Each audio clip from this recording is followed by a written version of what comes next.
My sister, we've not gotten along in a long time. Well, she's having a baby shower, and I find it weird because she invited me, and that's not something she would have usually done. But here's where it gets really strange. She told me, make sure I wear a black dress. Well, I thought that was a little weird simply because you don't usually wear a black dress to a baby shower, and she's telling me everyone's wearing a black dress. It's the rule because we're going to play a game when we get there. Well, I should have trusted my instincts. I should have trusted my gut. It was telling me that she was messing with me, and guys, when I show up and literally nobody's wearing a black dress except for me, I should have turned around and ran for the door, but I didn't, and I became a laughing stock when my sister stands up, makes an announcement about me and the dress I'm wearing, and says this: I'm female, 29, and I'm going to be pretty straightforward. My relationship with my older sister Rachel has never been okay. Even when we've tried to work it out among ourselves, it's never worked. If anything, we have only looked ridiculous doing so, I more than she. One of the major reasons is definitely because only I made more efforts to see better sisterhood between us, falsely believing that if every other pair of siblings around me has come around, we will too. Unfortunately, that does not seem like a possibility for us. Most of the time, it looks like a one-sided effort. It's rightly said that you cannot clap with just one hand. It's the same for relationships. I cannot expect this relationship to work unless she tries just as much, which she does not. You may be wondering why it ever came to this. To be honest, I don't even know. If I have to sit down and think about it for a long time, a minute or an hour, I will still have no explanation about when it really began. I can go on, and each time I will have something new to add. That just adds to the fact that there have been so many points in our relationship that can easily be considered abusive and wrong, that there's no one point to start with. The reason for our relationship state are just as messy. I can sit down and immediately think about the time when I was a freshman at college and school. Rachel is 2 years older than me, so just like my mom, I expected her to help me with my new surroundings. At first, she looked like she would, well, spoiler alert, she didn't. I'm going to be honest, to a certain extent, she did. However, soon she gave up and broke up with me, and I remember feeling hurt and what she had said before she left with her friends. I wanted to complain to our mom about it, not because of her leaving me, but because of what she said. However, she reached out to me first and explained her side. She said she did it because of her friends and they are top priority. She could not have gone against their requests, but in simpler words, peer pressure was understandable to a certain extent. Of course, it still did not explain why she called me what she did, but I kept silent so that she would not repeat that again. She did, however, and there was no surprise there, just plain disappointment. It was rare after that we talked at school, and at home we did. This was not the only instance, and in fact, that does not even sound like something that should result in what it has. Maybe then it's because of her habit of stealing my stuff. In our childhood, it was simpler stuff like my stationery. After that, it got a little more annoying. What she'd do was cut pictures from my school book or my picture books to use for her journal. She said that it made her journal look pretty. It used to make me so mad. We often fought because of that, and did I tell my parents about it? Of course I did. They tried, but eventually just gave up, and after that, I was left on my own with my sister. Her behavior changed only slightly as she got older, and there have been times when she has actually cut me with sharp objects. She always excused those moments as accidents, and personally, in all those moments, I have only considered her a bully. This one stopped somewhere after I turned 16, and only because I started retaliating. There were so many that I will have to take several breaths to mention more moments, but I promise to come back to them soon. Update number 1. Before I begin again, I have to say one thing about her. She's always been one hell of an attractive person. As an adult, she's grown into a beautiful woman, if only a little more cunning and vindictive. That is an important fact to know because she has used both of these aspects to hurt me in personal ways. Besides bruising me all the time, she's also tried to stake claim to my first boyfriend. Although they never got together, I did lose my boyfriend to her. I don't know if it was because of jealousy or the fact that he was responding to her, but honestly, I just could not deal with that any longer. Did I fight Rachel about this? Yes, I did. It was sort of brutal, and our parents separated us, but honestly, after that, our relationship just never really recovered. To make sure she gets enough scolding from our parents, I even told them about what she did to me. It really was a brutal day for her. Our relationship never recovered from that because she considered herself a victim. She's always considered herself a victim. I hate her so much. It was like she intentionally dismissed everything she did before to me and took the one day as a defining point of our relationship. I'm pretty sure she has spread lies among all her similarly cunning friends. There are so many things that I cannot mention. I've been physically, emotionally, and psychologically hurt by her. Even then, at the urging of my parents, I have often tried working on my relationship with her. From my previous rant, you already know that never worked out. We became adults and I did my graduation, then post-graduation, and finally settled as a teacher in elementary school. Throughout these years, Rachel and I talked only at the urging of our parents. Even then, our conversations are always the most awkward. I don't even know why our parents try anymore.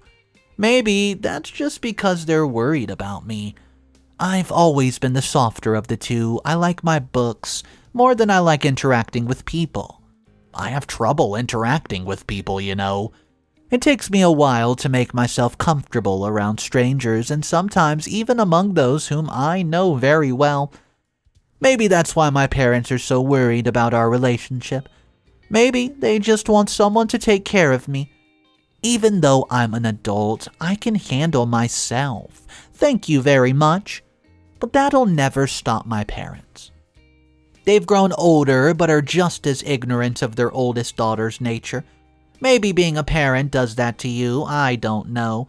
I've never married and never even had children. I have had a few boyfriends since my school years, but they never worked out, so the only meaningful relationship I have made with children is the school students I teach. Oh, and of course little Sydney, Rachel's first daughter. I think I need to explain myself here. It is indeed true that Rachel and I have not been on the best of terms for ages. But even then, I've created them quite a close bond with Sydney because of Ben, Rachel's husband. You see, Ben is 31 and is a year younger than Rachel and met her at her second job. He was a co-worker and apparently helped Rachel get comfortable in a new company. Slowly, they got closer, dated, and eventually married. Rachel was born somewhere during the time that they were still dating, and that had somewhat shocked my religious parents, but they got over it pretty quickly, I guess.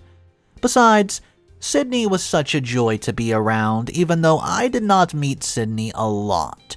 We became quite close. I remember how it always drove Rachel crazy because she's so jealous. Another major reason for me being so close to Sydney, besides being her aunt, is Ben himself. That man is one heck of a nice guy. I mean, he's sweet, kind, considerate. Most of all, his way of talking and expressing himself is vastly different from my sister's. Sometimes they look like an odd pair, one so kind and the other so mean. Miraculously, their relationship has worked throughout the years. If they ever had a fight, I never heard about it. I promise, because Ben is such a nice guy, he's invited me to the parties they hold, family gatherings, or anything else that I can be involved into. We have a friendly relationship, and honestly, I can go on and on about Ben. He's a reliable guy, sometimes more reliable than my own family. But I will also mention other things. I have to go back to my next class soon, so I will continue again sometime. Update number 2. I wanted to start somewhere else, guys. So, something unexpected happened. I'll start with something that will explain myself a bit further for a surprise. Since Ben is such a nice guy to be around, I laughed a lot around him, and in fact we've grown close enough that sometimes I share my worries or my problems with him, and oftentimes he does the same. It has resulted in a mutually respectful relationship that is balanced by the right kinds of emotions. The friendship also encourages Sydney to get to know me more. That too drives Rachel crazy. Sometimes I wonder if she has fed him lies about me. I cannot know for sure because Ben has never made me feel uncomfortable with gossip at random stuff. The only person to have done that is Rachel herself. The only thing I know for sure is that Ben knows we sisters are not at peace with each other at all. That's cool with me though. If he ever asks, I will not hesitate to tell him. That is exactly why I was surprised when I first received the invitation to the baby shower. It's my sister's second baby. I genuinely don't understand how she's going to handle another baby. The last time I heard from Sydney, Rachel had forgotten to pick her up from school for some friends just like she did with me years ago. It had made me upset, but I restrained myself. I could not have said anything. Ben must have talked it out because it had never happened again, so yes, I'm still wondering how she can possibly handle another baby. But that is not for me to wonder about anyways. I just decided to leave it at that. There's a little note with the invitation in Rachel's writing, and since it's late at night, I just decided to read it tomorrow morning. The event is still 5 days away, and I did my nightly skincare business and slept peacefully, but even then I was anxious to know what she had written in the note. For some reason, I'm still able to restrain myself from reading it, and I silently decided that I was not going to let her possibly ruin my mood at such a late hour. The next morning, I opened up the note only after doing my morning business, and the note said, and I repeat in the exact words for further clarification. Hey baby. Well, that's already suspicious to me. I hope you're doing well. Okay, to the point, I want you at my baby shower. You have absolutely no reason to not be there. Please come, I miss my baby sister. P.S.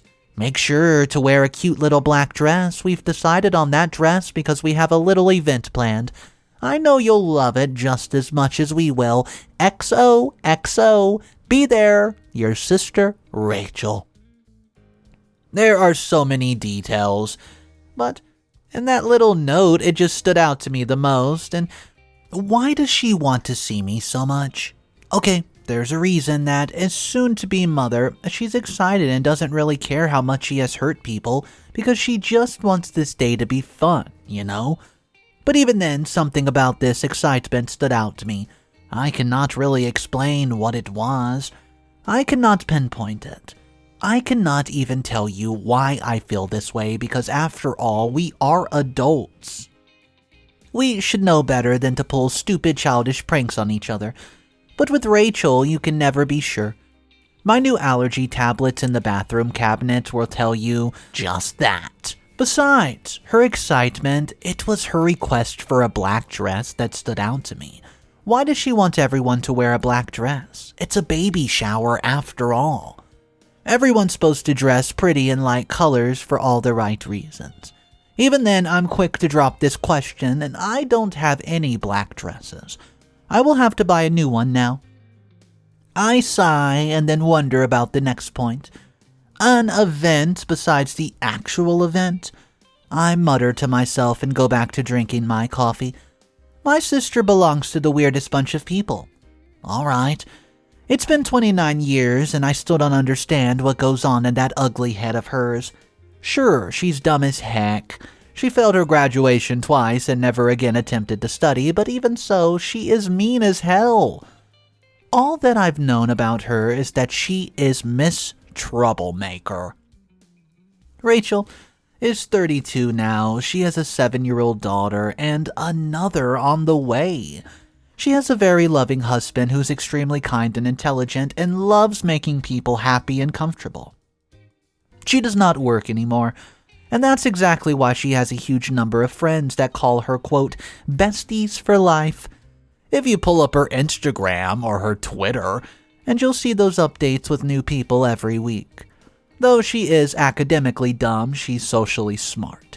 Enough that her smart scares me sometimes, and that's exactly why. Even though I try on different dresses for myself in black, I fear for myself. Should I go and ask others what they're wearing? Should I go and ask where they're buying their little black dresses from? That'll clear up so many of my doubts. However, before I can decide on those, I find myself wearing a little dress. It is perfectly black, it has frills and straight borders that are nicely spread around my ankles. In short, it's beautiful. I immediately decide on that dress, happy as a newborn lamb. I'm going to rock the baby shower with my looks, and we'll have such nice pictures that when the baby grows up, she will marvel at my beauty. Even though the dress cost me quite a fortune, I still find myself satisfied at the end of the day. I will form another meaningful relationship soon, guys. I'll let you know soon about the baby shower. Update number 3. The day for the baby shower has finally arrived. I dress myself up, wear my black dress, and head straight out for Rachel's space. I felt no anxiety until I reached her driveway and see people all around me dressed in light colors. It comes as a huge surprise for me because Rachel had promised women were going to be dressed in black. So why are the women dressed in some pretty colors? All around me I can see pink, red, light green, and light blue. Everyone looks like they have come to celebrate a little social gatherings for some lighthearted fun. Anxiety crawls up my throat and nervousness. I try to leave. I cannot go there. I know something is wrong. However, before I can leave, Ben, a simple-minded, kind, and respectful Ben, calls after me and asks why I'm leaving. He sees the anxious look on my face and immediately asks me if I'm alright. Rachel, with her huge baby bump, comes closer to wrap a thick arm around my waist. She grabs me around my waist and wonders why I'm leaving, and she asks me to join the party, not caring the same way Ben does. Honestly, I feel a little upset. She can at least pretend to exasperate the situation. She asks me, why am I wearing black? I look at her dumbfounded, and Ben just looks curious. Yes, definitely an odd choice of color for a baby shower, both agitated and nervous. I open my mouth to remind her that it was what she had asked of me to wear this color for the special event. She beats me to it, though. She shakes her head and makes these disapproving sounds, then she dismisses the issue right away and suggests we come back inside. She waves Ben over and asks him to help her, and why did she even come here in the first place? Was she waiting for me? This is absolutely ridiculous, but just as alarming, Ben encourages me to follow them with one of those respectful smiles. Gosh, he's such a nice friend. But I don't trust Rachel. The more we walk inside, the more I see pretty colors, and I feel eyes on me. And I'm pretty sure I hear some giggling too. I'm not sure if that's on me, but the giggles follow me everywhere I turn, and my nervousness becomes all-consuming. I started to tremble. I know something is incredibly wrong, but no one said anything to me for a long time, for at least an hour. I've been counting the seconds, and I hear and see people involved in nothing but soon-to-be parenthood. I relax a little and start every time ritual with Sydney. She plays with me for a while and, giggles a lot and sometimes pokes through a different gift. She asks me what have I brought. I shake my head and tell her that she will know only after the event is over. She pouts for a while, but then forgets about it pretty quickly. Children, I shake my head. By now, I've gotten quite comfortable. I eat my favorites and drink my wine, and at times I clap with every little speech shared by both Ben and even Rachel. I have to look happy, and I do. By the second hour, when the lovely backyard is filled with a number of people, Rachel takes up the attention with both her hulking pregnant body and her booming voice. She sounds excited, happy, and most importantly, mischievous. Sydney is seated on my lap eating her cake when I feel the first unconscious nervousness in me. It comes back, and I feel anxious. I already know she's up to something. "Grace," she begins, and she introduces me as her innocent-looking beautiful sister. A few people cheer and some giggle. I do fear the ones giggling, though. I know this is not good, and then she gets personal. She tells everyone that I have not ever married, even though I am soon going to be 30. I genuinely don't understand why she mentions that. I mean, no one was curious. But her smile is no longer friendly. Okay, now, I knew it. I asked Sydney to go inside and watch TV, and I know Rachel is up to no good, but I don't want Sydney to grow up harboring hate and resentment for her own mother. I know, well, what that does to people, and I've experienced that with Rachel. Even though I hate her and loathe her, she has affected me a lot, and she's controlled me, my nature and behavior, even without actually being in my presence. It's a psychological torture, and I know it's going to get even more harmful. She points at me and asks people to see how I'm dressed. The color is all wrong, she says, and she makes a little sobbing sound. She's not actually sobbing. She's just dumb and mean. Then, as if this was a conspiracy, she says that because I'm not dressed like everyone else, I must be up to something. Honestly, even though I cower under the curious eyes of people around me, I decide that I loathe her. From the corner of my eyes, I see Ben trying to make the mic from her, but it's useless. He cannot put pressure on her. She's heavily pregnant, nor can he make a scene on his day. He looks at me and just shakes his head. "Don't mind her," he seems to say. Even though it's clear to me that he minds her behavior, I'm pretty sure a lot of hearts are going to be broken today. I feel tears stinging my eyes, and the more Rachel goes on, and the more crowd giggles. When most of the crowd roars with laughter, and the remaining ones look awkward and uncomfortable, I burst into a silent amount of tears. I know you must think I'm taking everything without saying anything, but I did my best. Like how I came close to her, the group that forms the biggest crowd there, and reminded her that it was she who had asked me to wear black. She giggles and replies that she did not think I would follow through. I mean, she says meanly, "Unless you're a witch or can't have babies, I see no reason why you would not use your brain and follow the proper customs." Okay, definitely too much. Ben takes the microphone from her, but my dear sister has done the damage. All around me, I can see people whispering and giggling, and when I see Rachel high-five her friends, a deep-seated hatred comes over me. But before I can say anything, Ben asks me if Rachel indeed asked her to wear black. I answer yes. He looks angry and genuinely upset, and when Ben turns to Rachel, she raises her hand in this mocking surrender. With her fat arms still raised, she claims that it was all just a joke. She just wanted everyone to have a good laugh, and Ben bristles. He shakes his head and reminds her that she has insulted her own sister in front of everyone, and I nearly scoff. She doesn't care about that anymore. She repeats that it was just a joke. To make her feel more ashamed, I butted in and told her I did not like this joke one bit.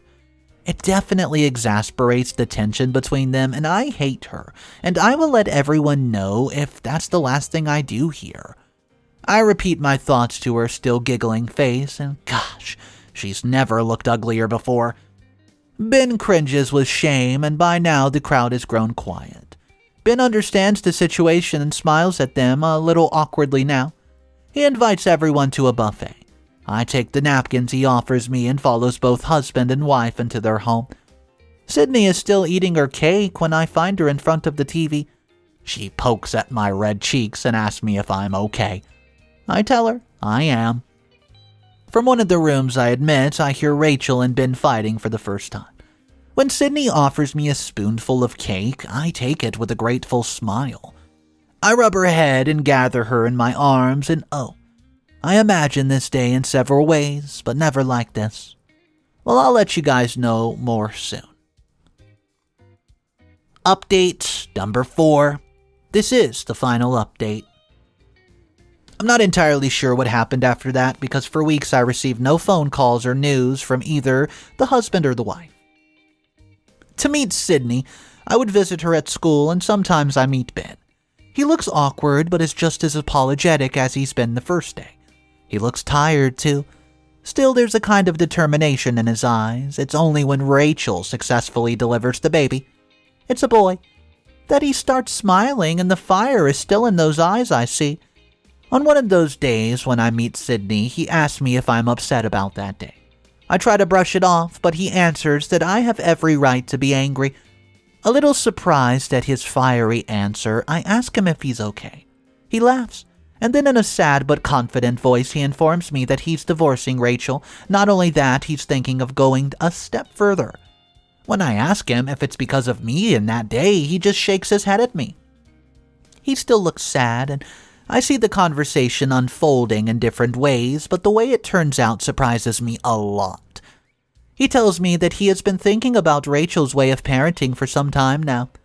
In fact, he has even started reflecting on past moments that he previously overlooked. One of these moments is the day when Rachel received a call from Sydney's school that the younger child had hurt one of her classmates. It was a harsh response, and the school had issued a warning, and Rachel had apparently kept it a secret from him for whatever reason. Well, it was only after 2 more incidents like that he finally got to know about them. Another time, when he came back from the office, he saw a 2-year-old Sydney playing blades.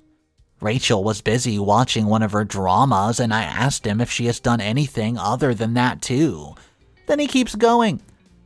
Some of them are not as serious as the first one, not at all, but they definitely show signs of bad parenting. Ben says he fears for her future, and I ask him if he's serious about the divorce. He answers that he is, and he has been considering that ever since the baby shower. After that, I did not hear from them for a while.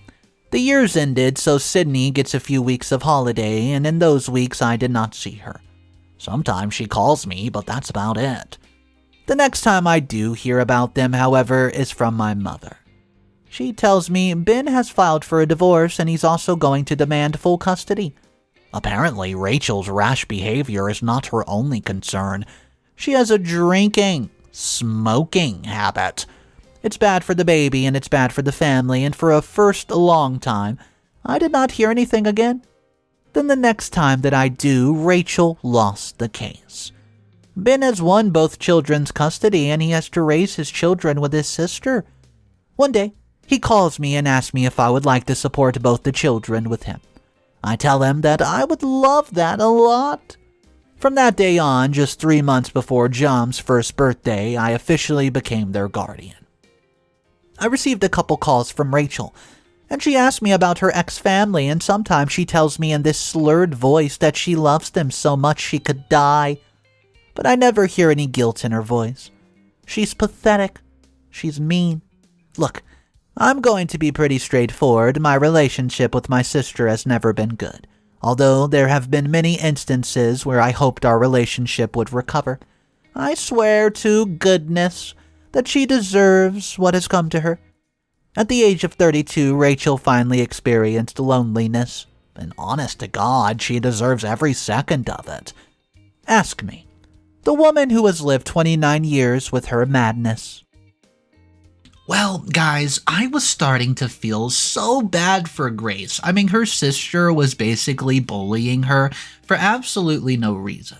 But you can say OP, aka Grace, got a little bit of a petty revenge/karma at the end of the story. When she finds out that her sister's wedding, it did not last very long, and the marriage ended pretty abruptly because, well, her OP sister's husband saw right through her shenanigans and says, I'm not doing this any longer. The way you treat people, the way you raise our kids is just not good enough. And we know that he got the full custody. So let me know in the comment section down below, do you guys agree with OP? And, well, also, I do want to ask you this. We didn't really see from the perspective of OP's sister, or does it not really matter, considering we know that she berated OP in front of everybody and tried to make her look, well, stupid. Just let me know your thoughts about this. What would you do if you showed up with a black dress and nobody else was wearing one, and then your sister tried to make you look like a fool? Go ahead, drop your opinions down below. My name's Mr. Reddito. If you guys want daily videos, the best way is to subscribe to the channel because I post every single day. I'll see you guys in the next one. Have a fantastic day, and remember, it's cool to be kind. See ya.